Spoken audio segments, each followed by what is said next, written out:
Hello, hello. Welcome to A Novel Console, your weekly podcast where we talk about books, games, food, and stuff that caught our attention during the week. My name is Chris, and with me is my beautiful co-hostess and wife, Karradyne. I thought you weren't calling me hostess anymore. Hostess is the snack that smiles back. Oh my God. Goldfish. I was about to say, yeah. Goldfish and hostess are not similar at all. I guess. In any way, shape, or form. Wait, where's the cream filling? Oh there we go. God, that's disgusting. Cream filling and goldfish. Yes. If this is your first time or 151st time coming into the show, welcome. We're glad you're joining us for an episode of A Novel Console. We hope you stick around, have some laughs, and maybe find some new things to enjoy. If you want to reach out to us, you can do it on our socials, which is basically at A Novel Console on every platform, where you could do or you can email us directly at anovelconsole@gmail.com. Or if you would like to support us, you could do it at patreon.com/anovelconsole. I fucked that up even though I was reading it. Your turn. Yes, you should also tell your friends about our show because sometimes they'll listen to us when you do that. And you should leave us a review wherever you can because they help us be more discoverable. And if you would like to join our Discord, let us know by emailing us or just going to our Twitter and looking for the pinned tweet. Yes. Yay. Or tweet. Or sweet. Tweet. A sweet. Sweet. An X. Elon Musk is a dumbass. Yeah. Anyways, speaking of dumbass moves, I did something stupid yesterday. Something very, very stupid that I'm sure is going to backfire horribly You eventually. played a game that you sink hours and hours and hours and hours and hours into with my little brother. Mm-hmm. I introduced them to Vampire Survivors because the Switch version came out this weekend and it has local multiplayer. So you can two-player that shit. And it is addictive as fuck with somebody else. I think it's way more addictive playing I was about to say, you already said it was addictive as fuck. That's concerning. It's way more addictive playing it with somebody than playing it by yourself. Which is why you keep harassing me. You want to play Vampire Survivors? You want to play Vampire Survivors? Yeah. I haven't read since like Wednesday. It's okay. Vampire Survivors is more important. I mean, I'm not going to play Vampire Survivors. We should say read Vampire Survivors. We should play the entirety of Vampire Survivors, right? And then have an episode on Vampire Survivors. That's why poor Sarah was going to miss church this morning because Haynes just wanted to keep playing Vampire Survivors. Mm-hmm. Oh my God. So I made the mistake of telling him that it's on iOS and Android for free. So he can... He downloaded it. So he did? Oh, I don't know. I thought you were going to say that he did. And it's also on Xbox Game Pass. And he has that too. And yeah, so they might be breaking up soon. Oh my gosh, don't say that. It's almost their anniversary. They're gonna end up breaking on their anniversary because instead of paying attention to the fancy dinner that they're going to, Haynes is gonna be playing Vampire Survivors. Oh my God. We need to go there for our wedding anniversary, sir. Can I play Vampire Survivors? No, but we can garbage it. Okay. So do you know what Vampire Survivors is? I know it's the game that you play on your phone a lot. Right? Yeah. Last night, I started falling asleep while I was playing. Were you playing it when I had my nightmare? Yes, You I was were? starting to. I scared you? Yeah. Do you think vampires were getting me? No. I was awake. I wasn't sleeping. I was playing Final Fantasy VII Crisis Core Reunion, which is the remake of Crisis Core for the PSP on PlayStation. Because I finished Final Fantasy 16, and I was like, I should jump onto another fucking RPG instead of playing something else. So I've been playing a lot of RPGs this year, which is great, but also not great for my count of games that I've beaten. I'm at 41 for the year. 41 games. That's pretty good. You're not too far behind me in terms of books because I have not read very much this year. I think I'm only on like 58. I think Burger Champ is on like 158. Oh, yeah. Well, once I don't think I'm going to meet my goal this year. When the podcast gets bigger this year, we'll just quit our jobs, do podcasting full time. Sure. And we'll be able to... Don't tell me I'm going to finally get the opportunity to not work when I finally found a job that I like. Mm-hmm. Great. That's how it goes.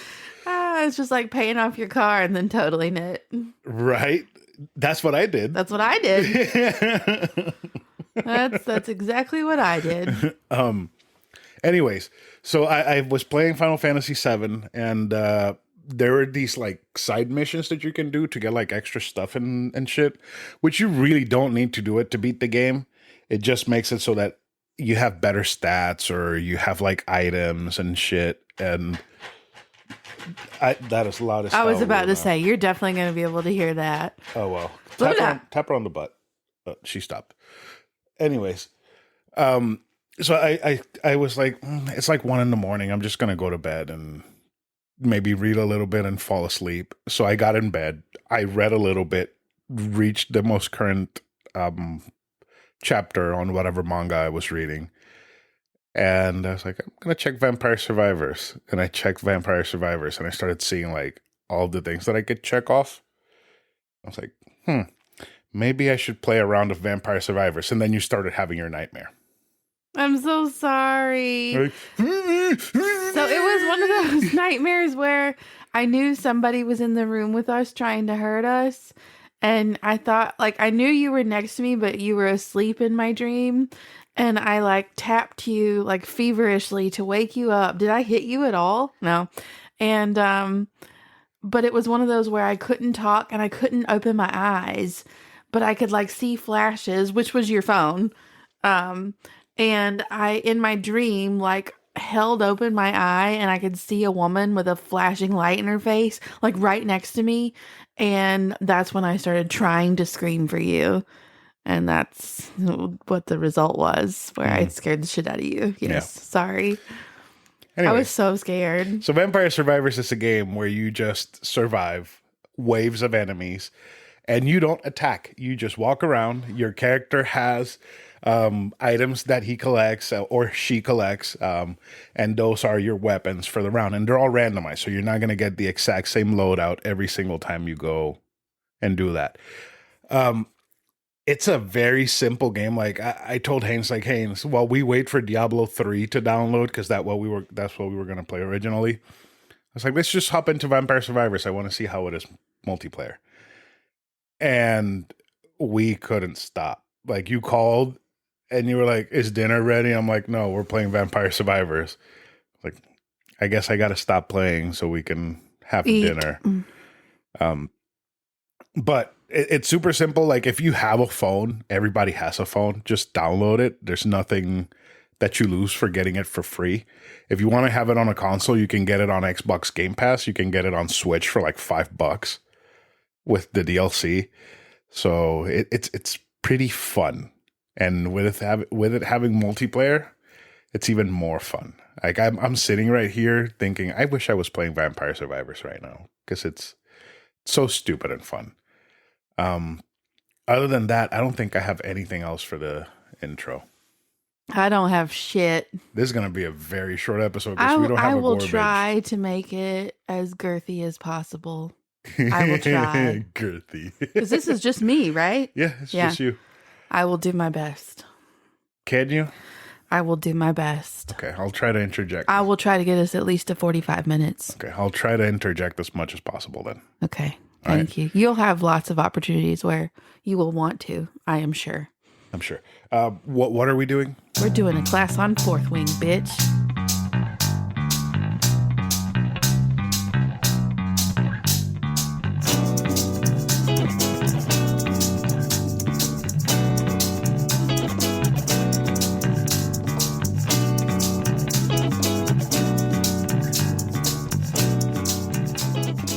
Fourth Wing by Rebecca Yarros, posted, published on May 2nd of this year by Entangled Publishing. I am going to actually begin by reading you a review of this book. Oh, boy. It is not my review, but it boy. is someone who I know will come through with the best negative reviews. She is savage. She is funny. I love her negative reviews, even when they're about books that I love. So, if ChatGPT wrote a fantasy romance, you'd get Fourth Wing. Synopsis. Nepo baby abuses every loophole imaginable to do well in school and bag a hot upperclassman. I just don't get it. Fourth Wing had so much hype. Possibly the most hyped book I've ever seen on Bookstagram, which is accurate. And yet there is absolutely nothing special about it. If you've ever read a YA fantasy or 2010's dystopian YA novel, you've read Fourth Wing. This book is so bland and unoriginal. It lacks a soul, like some kind of blow-up doll version of a fantasy romance book. Fantasy romance is fueled by emotion, passion, longing, regret, jubilation. Name an emotion and fantasy romance will amplify it to 11. Fourth Wing is like if a vulture feasted on a pile of fantasy romance tropes and then vomited them on the side of the highway. There is no life or heart or anything. I'm not even going to get into how weak the world building is because everyone always tells me that those really important elements of a fantasy novel cease to matter when it's a fantasy romance. I disagree, but that's a debate for another day. But the thing I don't get is that both Violet and Xaden are boring characters with little to no chemistry besides being absolute horn dogs in need of a cold shower. They have as much chemistry as a child with jammy hands pushing two Barbie dolls together while saying, "Now kiss." I'm just not invested in anything they are doing ever, including each other. And I know everyone is gaga over dragons, but these dragons were so boring. Half the time, they join the story via telepathic powers like it was a Teams meeting or something. At the end of the day, though, I appreciate that people like this book. I'm glad that it has a rabid fan base that is looking forward to the sequel, but I just don't get it and never will. 1.5 out of 5. That is from the Foxy Reader on Instagram. So that pretty much sums up exactly how I felt. Okay, episode over. So I got an arc of this before we left. An advanced reader's copy. Yes, before we left Orlando.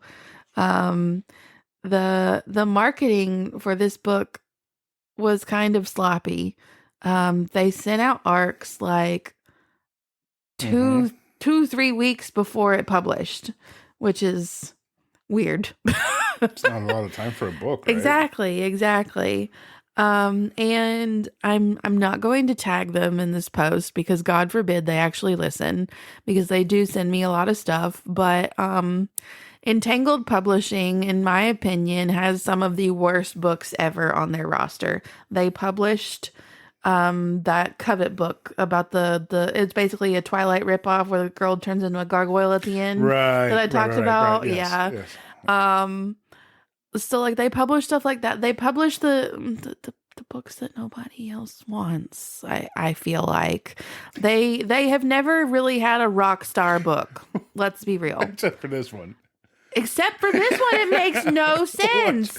Watch when you write your book finally, right? You finally write your book. You start shipping it. Nobody and Entangled wants it. And then it ends up being a hit. Oh, God. Like your Entangled second hit book. I honestly think that, I don't know, this is just a theory. Maybe you could call it a conspiracy theory even.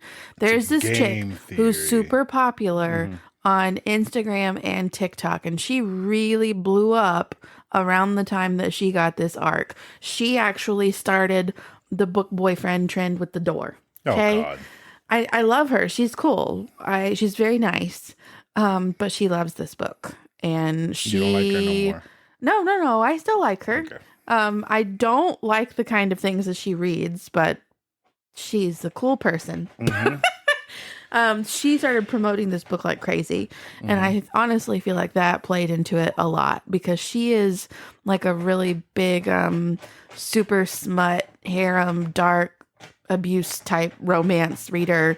And I don't know, that whole genre has like a cult following. And I think they all went cray-cray over her recommending this book. That's just my opinion. Theory, whatever. Anywho, so Luna, dear God, what are you doing? Please just sit down. It's not going to get any more comfortable. I didn't have high expectations for this book. Well, then my sister read it and she's like, "Oh my God, it's amazing. But the writing's not that great. You'll just have to look past that." And I'm like, well, that tells me right now it's not going to be a great book. Like I can't look past that. I can't. It's impossible. And then I started noticing, this is still before I started reading it, I noticed that all of these rave reviews are coming from non-fantasy readers. This book has been read by so many like thriller loving people, like just it's not being read primarily by fantasy readers, and almost every single fantasy reader who has read this book says it sucks. There are a few here and there that are diehard, like, oh my God, Fourth Wing is the best thing ever.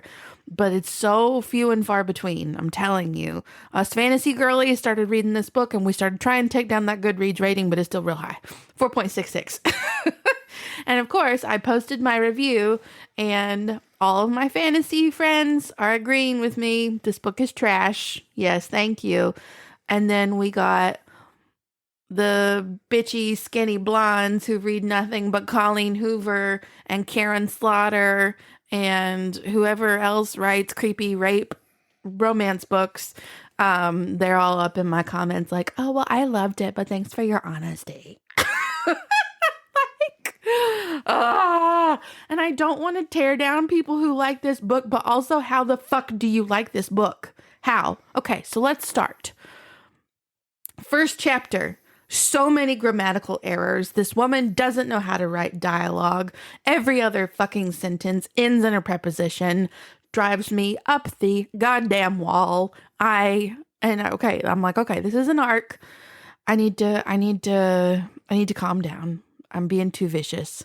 Well, I had to switch to my sister's Kindle because I was not about to spend more money on this book because I already bought the Sprayed Edges first edition copy of it before I started reading it to know that I was not going to enjoy it.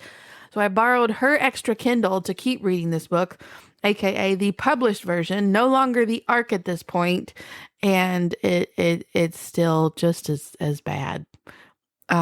Yeah. So you have this war college, basically, where you're training your teenagers to go to war. Fire Emblem Three Houses. Cool. I will not like Fire Emblem if it's anything like this. It's okay. I don't like any of the characters in Three Houses either. So. And you have this girl who has a chronic illness, and I hate saying it like that, but I feel like she only has this chronic illness for like little random conveniences, and it also gets forgotten about towards the end of the book. So fuck you trying to have representation that just fit the mold that you needed it to in a couple different places, and then you forgot about it. Fuck you. Oh, boy. Mm-hmm. Okay, we have this girl, and then she has like these flicks of gray at the end of her hair, which supposedly like tie into her chronic illness, and then that also gets forgotten about. I don't even know. But she her mother is like the head of the war college or something like that, and when you become a certain age, you have to choose whether to become a scribe, like to work in the library, basically, the archives, or to go be a war fighter. Okay. And she was being trained to be a scribe, basically, by her dad, who was also a scribe. Like, that's her personality. Well, then mom was like, no, you have to go to the war college because dad's dead now and we don't care about what he wanted. So you're going to go to the war college because I'm a general, and your brother and sister both went to the war college, and your brother died, but we're not going to talk about that. That's so weird that the mom is like, you're going to war. It's like, right? Like, it kind of sounds like she wants to erase her dad's legacy. Right. Like, have everyone die. And then, like, her sister gives her this suit of armor that's made out of her dragon's scales, who is still alive, but apparently dragons, like, shed their scales like snakes. I don't even know. But then it would be, like, just papery. Whatever. It's made out of her dragon, who is still living, scales. Gives her that and is like, good luck. So said, like, the dragon is like a crab? Good question. Does it molt and leave like a giant dragon I've shell read lots behind? of dragon books, and I've never and then there's read like, about them shedding their scales. There's like a dragon, a fleshy, soft dragon waiting for the new scales to grow. Right? Kind of like or a just crab like starts does. peeling. I don't know. Have you seen a crab molted shell? No, I don't want to. So like basically, I hate crabs with every single fiber of my being. They are the creepiest things in the world. Basically, they pop out of the back of the shell, but they kind of like push themselves out of the old shell, kind of like spiders do. They like shed their skin. Like it's like if I was sitting right here and I would pull my leg out of my leg and like my leg would just stay like this. But I would have like my real leg all fleshy and soft and shit, but not real. Kind of like that. So like they leave like the whole husk, like the claws and legs and like the shell and everything just has a little hole where the crab slipped out of. Is that how I guess so. The dragon did it? I guess. In Rebecca Yarros' world, dragons are like crabs. It's a whole solid, ginormous dragon shell somewhere. Yep. Probably. I wouldn't doubt it. Mm-hmm. So like, and also, sister's advice is not like, don't die, be careful, here's how to fight, let me give you a quick lesson. It's, don't fuck the upperclassmen. That is her advice. Yes. Solid. I thought it was going to be a little bit more Starship Troopery, like there's no better day to die than today. No? Just don't fuck the upperclassmen. Okay? And that's what she does. Yes. We walk into the War College by lots of children die just going in because you have to like cross this super thin bridge that's super high up. It's like your first trial or whatever. It's like slippery and shit.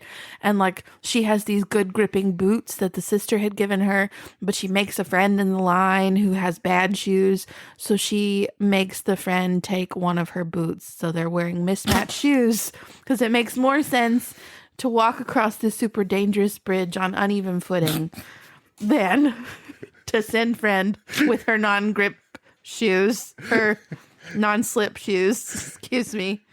Like I don't even know. Like I feel like I'm on crack right now. Yeah. Basically, other girl had on flip-flops and this girl had on hiking boots. And she's like, you take a hiking boot and I'll take a flip-flop. And we will make it across this super dangerous bridge together. I don't know if when you were a kid, you would wear like you would take like your dad's shoes and you would wear like mismatched shoes, like a boot, and then you're like clod hopping around. Yeah, because anytime I wanted to go outside, I was really lazy. Like if I had to go help get groceries out of the car, and we had a gravel like patch, like so you didn't want to walk out there barefoot, and I'd just find random shoes and put them on and clod hop out there. These two teenagers just like clod hopping across the super dangerous bridge. Well, newsflash, they both make it. But before she crosses it, she sees Xaden, who Bookstagram is losing their minds over, and all of the art depicting him makes him look like an 18-year-old. And I'm like, you're 40 Susan. Why are you thirsting over an 18-year-old? This is disturbing, and I think you need help. Oh, God. So she sees him, and he is like the son of the people that tried to rise up against the current government, and they were all killed, but their children were allowed to live and serve in the war effort. So they have like these tattoos marking them as children of the betrayers, but they get to go to the war college and get like the best training for war in hopes that they will not also revolt against the government, I guess. I have a question, and you're probably not going to have an answer. Is this world always in a state of war? Basically, from what I could tell. Because there's a war college? Yeah. Like in Fire Emblem, it makes sense to have a war college because the war college is like for nobles and kings and not this dukes and whatever the fucks they are, and they go there to learn how to be leaders. Not this. They learn how to fight and shit because mercenaries and medieval times and whatnot. Of course, you will need to know how to fight to defend your kingdom, but it's not because the world is always in war. Always in war. Oh, my Lord. From what I can tell. Okay. Also, I apologize. I should have mentioned this earlier. I didn't make notes for this, so if I'm really all over the place. It's okay. I know I was much more put together for a song. Yeah, that's true. That's true. So, okay. So when she's about to cross the super dangerous thing in her boot and flip-flop, she sees this dude, and he's like, I'm going to kill you, Violet. Your mom killed my dad, so I'm going to kill you. But then he lets her cross the thingy, And then like he never tries to kill her. But we'll get to that. We'll get to that. So she immediately makes an enemy with this kid named Jack, who's like, I'm also going to kill you because you're a weenie and you're going to bring down the whole team with your chronic illness. And the result of that is very anticlimactic, but we'll get to that. And then also, like, one of her former fuck buddies is one of her higher ups. Aren't they like 12? They feel like it. They read like it. Another review that I loved said that these kids read like Percy Jackson characters. And Percy Jackson, I only read that first book, but I think they were all like 11. I mean, those books are written for middle grade. Middle grade. And I don't know if you know this, but middle grade is 6th grade to 8th grade. So that's what, like 12 to 13, 14 roughly? 13, yeah. Yeah. Anywho, so yeah, she's got the fuck buddy there, and he sees her and he's like, oh my God, why didn't you go become a scribe? Man, we got to get you back into that scribe quadrant. We got to do everything we can to get you to be a scribe. And she's like, no, I'm going to be strong and prove myself to my mother. And their entire fucking interaction through the entire fucking like 600-page book is him like, every time he sees her, man, we got to get you somewhere safe. We got to put you back in the scribe quadrant. And she's like, no. Every single time they have an interaction, which is approximately every 5 pages. It never changes. Ever. Oh, God. So I haven't even said this chick's name, Violet. I think I did say it earlier. Whatever, Violet. She starts going to classes and she has these random aches and pains and she has to like spar and she like starts poisoning her spar partners because she figures out the schedule for sparring. So she poisons them so that she manages to win because she'd never win physically because of her illness and her body problems. It almost seems like she has like a less harsh version of this disease. I don't know what it's called, but we're like just a simple like like if I were to fall out of this chair or get up wrong, I could break a bone. Oh, I knew bone disease? Is that what it's called? I don't know, but yeah, I knew somebody. My mom worked with a teacher whose son had it, and I mean he was constantly breaking bones. It was awful. Let me keep going. Okay, so she often winds up with injuries and it's got to be healed. But like I said, we forget about that towards the end of the book completely. She's in pain sometimes, but that's it. Osteogenesis imperfecta, brittle bone disease? I think so. Like literally, he was always breaking bones. Always. It was awful. That's got to be horrific. You could like step the wrong way and you've broken it. The kid was really, really young. I mean, obviously, I guess he was born with it, but it was just sucked. It sucked. Anywho, so, yeah, she starts poisoning her sparring partners, and Dane, who's the one, you got to go back to the scribe quadrant, is forever harassing her. And ultimately, it's revealed that like these several dragons are going to choose their riders because they're going to become dragon riders to go to war.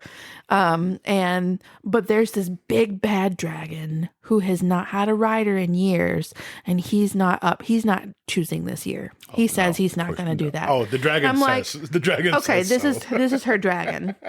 Because the dude who's mad at her, Jack, not the one she falls in love with, but the other one who's mad at her because she's a weakling. He's like, oh man, that's going to be my dragon. I'm going to convince him to choose.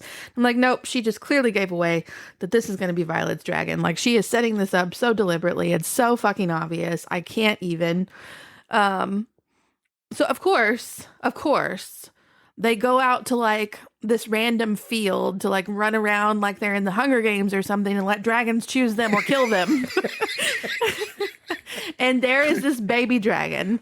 I saw a reel that I think perfectly depicts, and I'm going to show this to you. If you remind me, I can try to share it to our stories tomorrow so that if everybody wants to see, to get an idea, like, but there's this reel that explains like, this is how I picture the big dragon who she ultimately winds up with. But then there's this tiny ass dragon who Jack, the dude who's mad at her for being a weakling, decides with his little goonies that he's going to kill this baby dragon out on this field because it's a weakling and it's going to bring down the whole group. And she saves the baby dragon. So guess what? Saw it coming from a mile away. The baby dragon and the big giant dragon pick her. The big giant dragon, who wasn't going to choose anybody, decides to pick her because she saved the baby dragon. Well, she's not even a baby. She's just a different type. So please watch this reel to... Do you want me to... No. How we picture the giant dragon. Okay. Is that the little weakling dragon? Yes, that is how I picture her. Exactly. Yeah. Because that's how they describe her. Like, it sounds like a Shih Tzu dragon, basically. I mean, we have a Rottweiler bred with a Great Dane, and then we have a Shih Tzu. Oh my God. Well, Luna was kind of dragonish last night with her. So both of these dragons pick her. And then there's this whole council meeting on whether or not this can be allowed.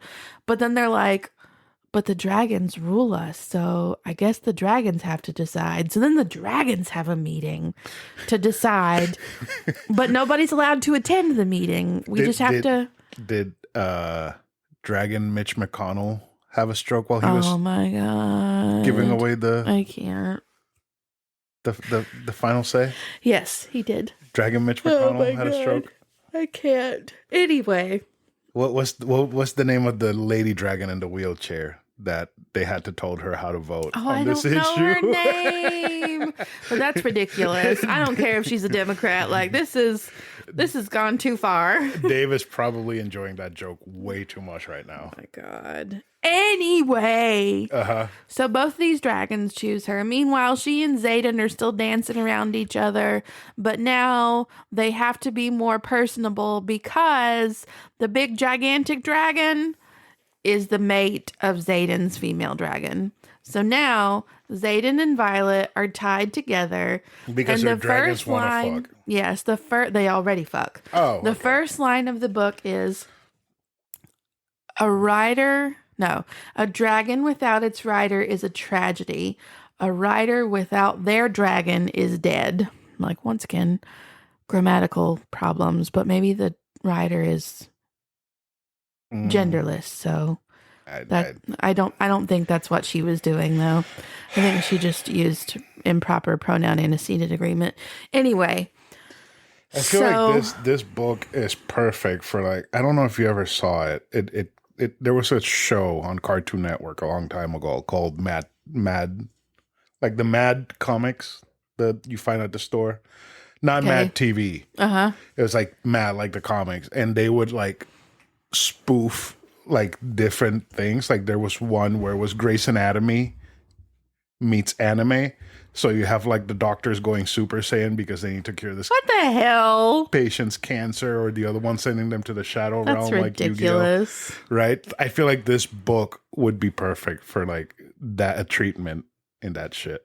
Yeah, probably. Because it just sounds so fucking goofy. Yep. So anyway, back to that whole bit. So if anything happens to Violet or Xaden now, the other one's gonna die, because that's how that link works, apparently. So if the dude dies, she dies? Yes. And if she dies, he dies. So she falls down the stairs because of her brittle bones? Yes, he will die. Oh, God. Yes. So he has now made it his mission to at least somewhat protect her if she can't protect herself. But he thinks that she is capable of protecting herself. He calls her Violence instead of Violet, even though all she does is poison her enemies because she knows she can't take them down physically. They also have to make her a saddle to ride the gigantic dragon because her little legs can't hold on to his body to hold herself in place. She's the only rider who has a saddle. I think that's probably the only way that her illness comes into play throughout like the second half of the book, is just the fact that she can't hold on to his body with her legs. So then, like, Xaden and Violet also realize that they're connected through telekinesis or whatever, and they're talking to each other in their heads about how horny they are. They finally fuck and they like break a whole room of furniture. I'm like, there's Twilight. no way that you are banging her little fragile body up against a wardrobe and breaking the wardrobe and not breaking her. Like, this world building is just not adding up. You gave her these characteristics and then you're literally going to smash furniture fucking her and she's not going to be injured. That's a lie. They're 12. I know that's how they read. They are older than that. And I made the mistake of like explaining this to a coworker and another one overheard. And he's like, are you serious? Like 12-year-olds? Like someone wrote this and they're not in jail? And I was like, no, they just read like they're 12. They aren't actually 12. He's like 23 and she's like 18. And he's like, oh God.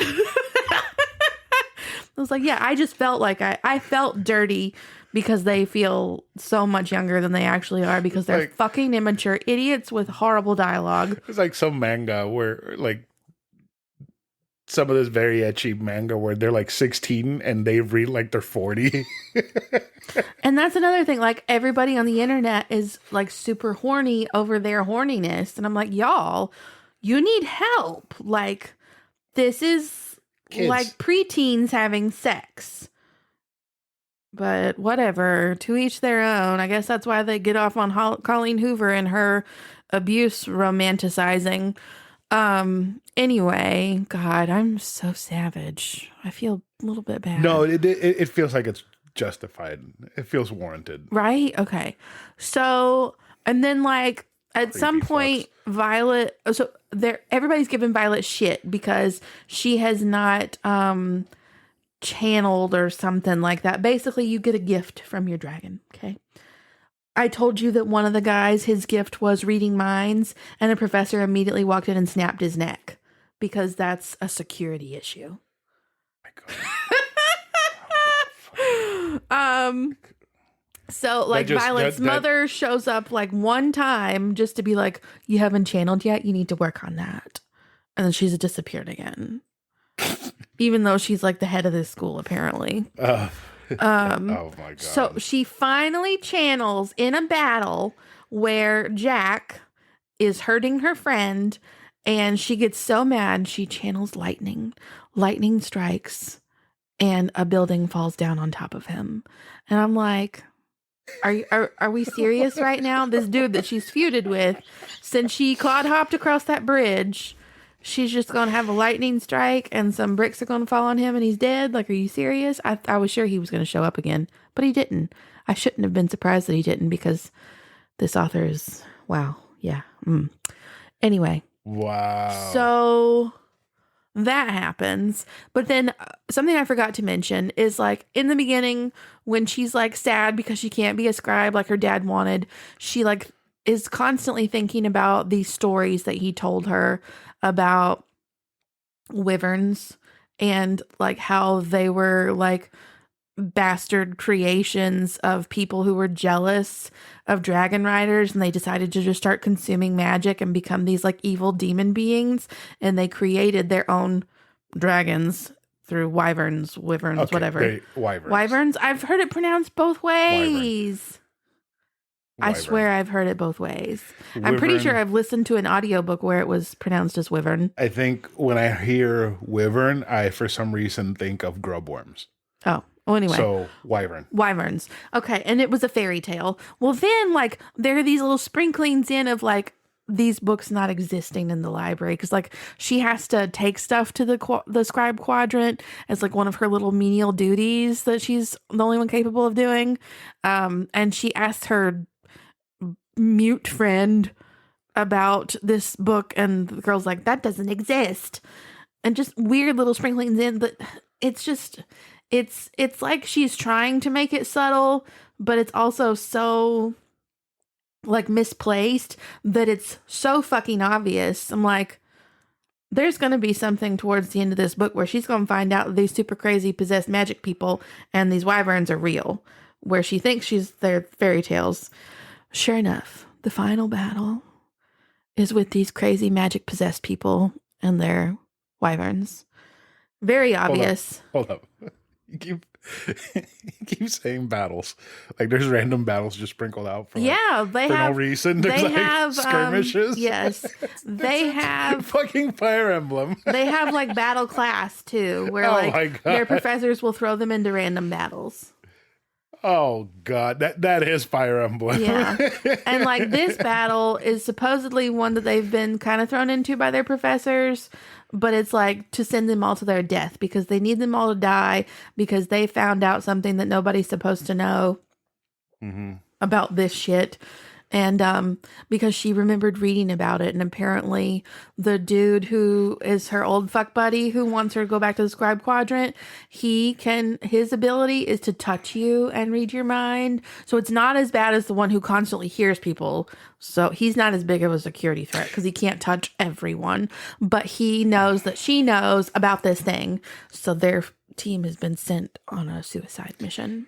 Oh, and he knows that the children who were marked as being children of the betrayers did something. They were helping some sort of enemy from these creepy magic people with their wyverns.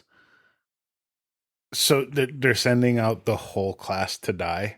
This particular group that So was helping the people who were being tormented by the magic people the in and knew memoriam about the magic people.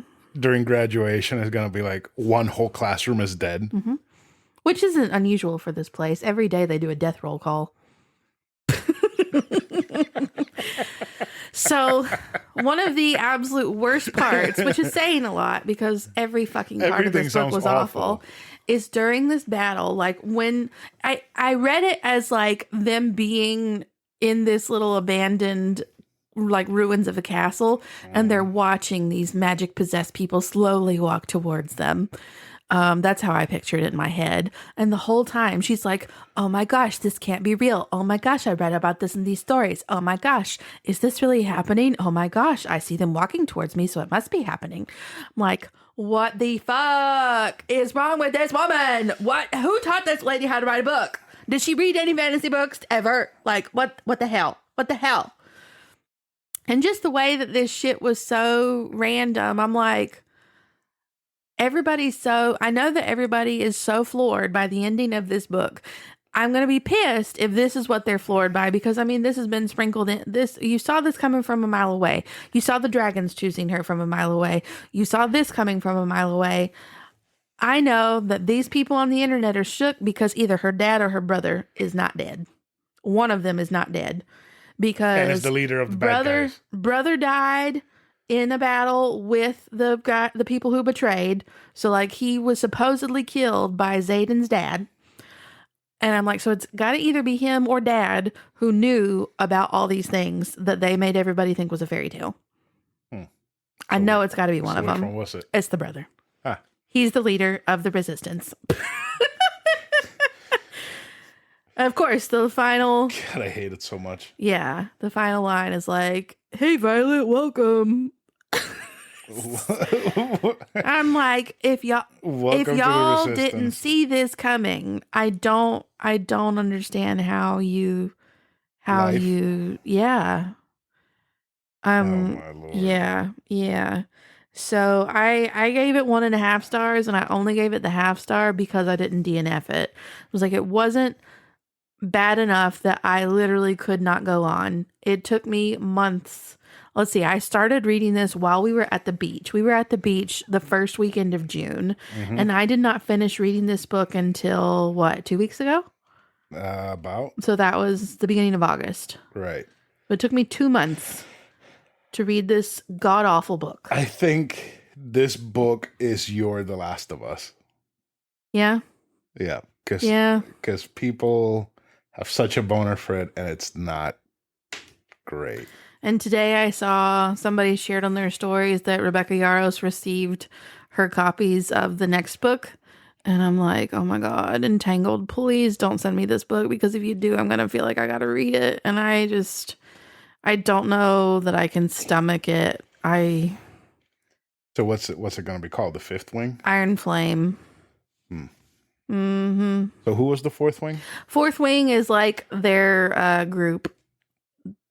You have First Wing, Second Wing, Third Wing, Fourth Wing. Yeah. Fourth is her. Yep. I'm sorry that you had to read that. Me too.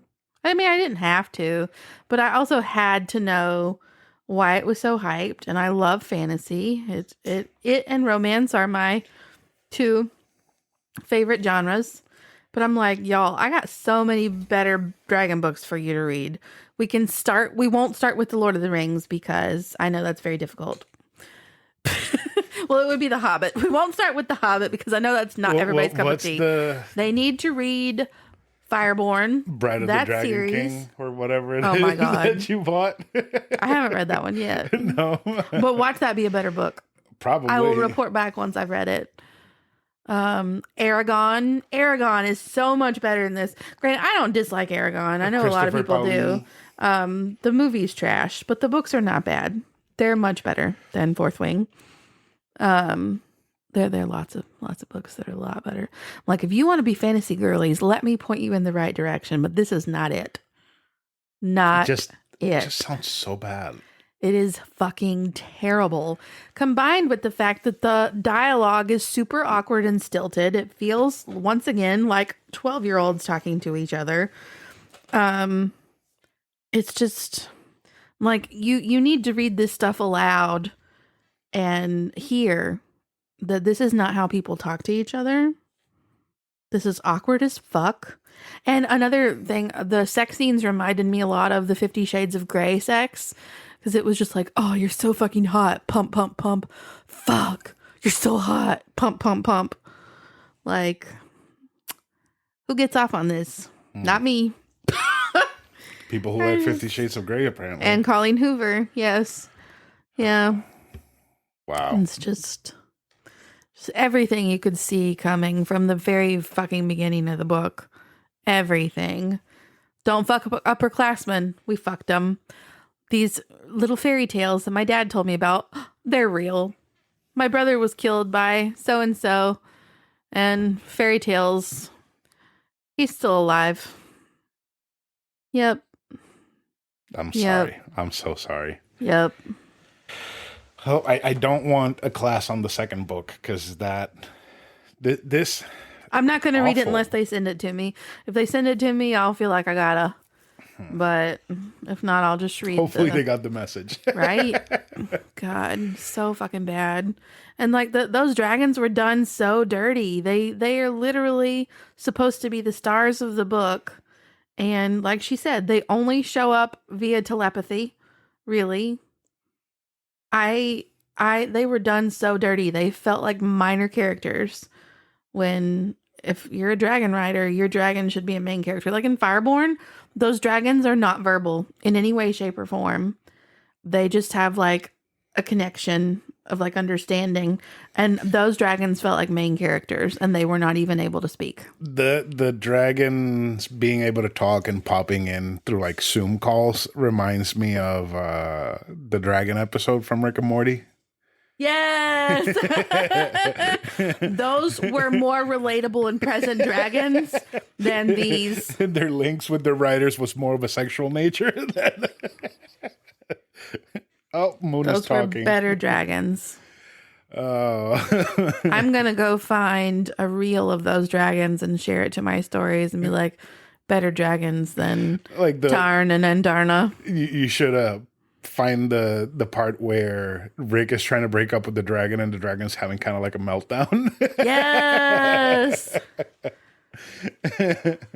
Yes. And then he's like, you got the dragon for me and you ended up fucking it. Oh my God. Yeah. It was an experience of me wondering what the fuck is wrong with people. But also, like, it's contradictory. It's conflicting because I'm like, I'm happy for you that you found a fantasy book that you love, but you found the wrong one. Honey, let me help you. You need help. Right? Oh, yeah. So that was a pretty big flop for me. Damn. That's shit.